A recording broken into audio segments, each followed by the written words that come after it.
चौधरी साहब ने कहा कि इतना पैसा खर्च कर रहे हो, किसी गरीब की मदद कर लो, किसी बेवा को दे दो। तो कहने वाले ने कहा कि यार चौधरी साहब, आप कभी महफिल में आए हो? मिलाद की महफिल में होते ही गरीब हैं। तो बोले वही लंगर खा रहे होते, उन्हीं की मदद हो रही होती। तो ये जो एक कॉमन परसेप्शन है, इस तरह की बातें निकलती हैं, जानबूझकर निकाली जाती हैं कि भाई मिलाद पर जो खर्च हो रहा है ना, यही वाला पैसा, बेटे की शादी वाला भी नहीं, बच्चों के बर्थडे वाला भी नहीं, काम धंधे वाला भी नहीं, यही मिलाद पर जो हुजूर की आमद की खुशी में खर्च कर रहे हो ना, ये गरीब की बच्ची पर लगाओ। इसका क्या करें? इसका सबसे पहले तो उस चौधरी साहब की गाड़ी ले लें, सही, जो उसने लाख करोड़ 2 करोड़ की रखी हुई है, बिल्कुल ठीक है। चौधरी साहब का 5-6 लाख वाला मोबाइल ले लें, मोबाइल भी ले लें, चौधरी साहब के जूते उतरवा लें, और चौधरी साहब को अपनी कोठी से निकाल दें, और चौधरी साहब की सारा कारोबार ले लें, चौधरी साहब को अकल आ जाएगी। हाँ, समझ आ रही मेरी बात की? बिल्कुल। वो सब के लिए इतना महंगा, उसके लिए मतलब मैं समझता हूं कि पूरा मोहल्ला वो पाल सकते हैं, लेकिन सिर्फ दिखलावे पर लगा रहे हैं अपना पैसा, उस वक्त उनको नहीं याद आती। बाकी बच्चे बच्चियों की शादियां, बर्थडे तो छोड़ देना आप, इनके एक वाशरूमों में इतना पैसा लगा हुआ होता है, गरीबों के 2-2 घर बन सकते हैं, उस वक्त इनको नहीं याद आता कि कोई बेवा है या नहीं है। और वैसे भी आप देखें, जब इलेक्शन के दिन आते हैं कितना खर्चा होता है, जलसों पर, जुलूसों पर, झंडों पर, बैनरों पर, फ्लैक्सों पर, कोई एतराज नहीं करता, कोई बेवा नहीं आती। वो ये कौन सी बेवा यार जो रबीउल अव्वल में ही आती है?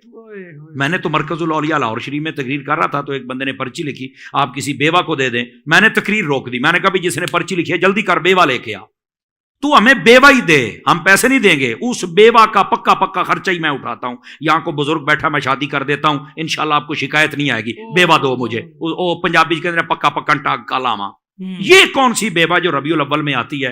ना तुम्हें मैचों में याद आती है, ना जनाब टूर्नामेंट में तुम्हें याद आती है, ना ही तुम्हें बच्चों की शादियों में याद आती है, ना ही इलेक्शनों में, ना ही कबड्डी के मैचों में, ना क्रिकेट के मैचों में। इतने खर्चे फजूलियात करते हो, बेवा नहीं आती। मिलाद में बेवा आती है, यार बेवा ही दो, हम उसका पक्का इलाज कर लेते हैं। कोई ऐसी बात नहीं। वो कौन बोले फिर? चुप। तो बात दरअसल ये है कि ये कहना बेवा को दे दो। मेरा एक सवाल है, हम झंडे लगाते हैं, ये लोग बताएं कि कहते हैं किसी बेवा को दे दो, बेवा झंडे पहनेगी?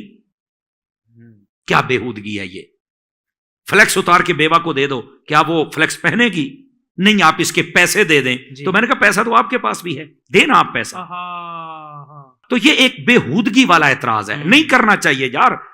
पाकिस्तान 14 अगस्त, जब उसके लिए इतने खर्चे होते हैं, कोई याद नहीं आती इनको यार। आखिर क्या वजह है? आका करीम से इसको कहते हैं बुग़्ज़े मीलाद। बुग़्ज़े मीलाद, ये बुग़्ज़े मीलाद नहीं होना चाहिए। आका करीम सल्लल्लाहु अलैहि वसल्लम आप ना आते तो यहां कुछ भी ना होता। और फिर ये कि आपने जो इशारा दिया, मैं उस पर भी थोड़ी सी बात कर दूं कि इतना पैसा लगाते हो, आप किसी गरीब को दे दो। तो मैंने कहा बताओ, ये जो महाफिल होती हैं, मैं छोटा सा एक नक्शा दे देता हूं। महाफिल में जो साउंड लगा होता है, ये पार्लियामेंट के किसी बंदे का है? तो कहते नहीं, ये तो किसी गरीब बंदे का है।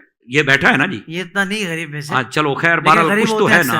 हाँ, तो मैंने कहा जी आज इसने साउंड लगाया है तो कम अज कम को 20-30 हजार ले जाएगा ना जी। तो साड़ी पंजाबी के ये तो काम हो गया ना। एक गरीब साइड पे हो गया, कहते नहीं एक कहां, इसके साथ 5-4 और बंदे हैं, सबका काम हो गया। अच्छा, ये जो बाकी कैटरिंग का सिस्टम होता है, तो बताइए ये कोई बैरून मुल्क सेठ बैठता है जिसका है? नहीं यार, यहाँ के गरीब बंदा है जिसका ये काम है। तो मैंने कहा उसका काम भी हो गया, 30-40 वो भी ले गया काबिल। तो ये जिसने कैमरे लगाए हुए हैं, तो ये कौन है? ये स्टेट बैंक का कोई अफसर है? तो कहते नहीं यार, ये भी इलाके का एक दुर्वेश है, गरीब बंदा काम करता है, महफिल पे जाता है, किसी और महफिल में नहीं जाता जो दुनियावी होती है। अल्लाह करके ना ही जाए, ठीक है ना जी, और जाना भी नहीं चाहिए जो महफिल रिकॉर्ड। तो इसको 10-20 मिल गया, इसका काम भी हो गया। अच्छा, तो मैंने कहा ये जितने इंतजामात करने वाले, लाइटिंग करने वाले हैं, तो ये कौन है? ये कौन से मुझे लेक्चरर हैं, प्रोफेसर हैं, बताइए कौन सा ये MBBS डॉक्टर है? तो कहता नहीं ये भी गरीब है। मैंने कहा इनका 20-30 मिल गया, इनका काम भी हो गया। कहता इनका काम भी हो गया। तो मैंने कहा तुम तो कहते हो गरीबों को दे दो, गरीबों को ही तो दे रहे हैं, और किसको दे रहे हैं बताइए? जितना लंगर पकता है, आप बताएं, हम पका के पार्लियामेंट में बेचते हैं? बताएं, ऑक्सफोर्ड में बेचते हैं हम? कहां बेचते हैं हम? किसी शॉपिंग मॉल में हम बेचते? बताओ तो सही ना। हम इन्हीं हुजूर के दीवानों में बांट देते हैं, और शायद ही गली मोहल्ले के कोई गरीब घर हो जिसमें लंगर ना पहुंचे। हुजूर का मीलाद और लंगर है ही गरीबों के लिए।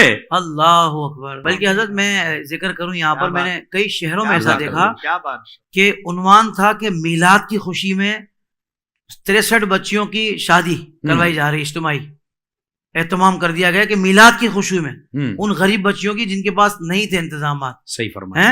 अल्लाह की इज्जत की कसम खा के कह रहा हूँ, अभी पिछले दिनों ये जो पाकिस्तान में सैलाब का जो मामला हुआ, अब यकीन माने कराची की वो NGOs कि जो जबरदस्त मिलाद मनाने वाली हमें सफ़े अव्वल में नजर आई मदद करते हुए। अल्हम्दुलिल्लाह। ऐसी मदद माशाल्लाह कि सिर्फ लोगों के राशन वगैरह का बंदोबस्त नहीं, उसके बाद उनके घर बनाने तक का मामला। अल्हम्दुलिल्लाह। यानी आप देखें कि यार मिलाद बनाने की ये भी बरकतें मिलती हैं कि बंदे का दिल इतना नरम हो जाता है कि वो उम्मत के दर्द को इतना महसूस करता है।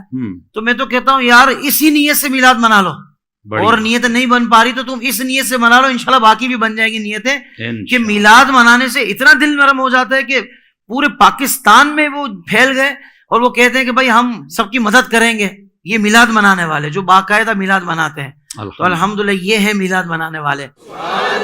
आज जब अभी माशाल्लाह मिलाद मनाने वालों का दामन बहुत वसी है।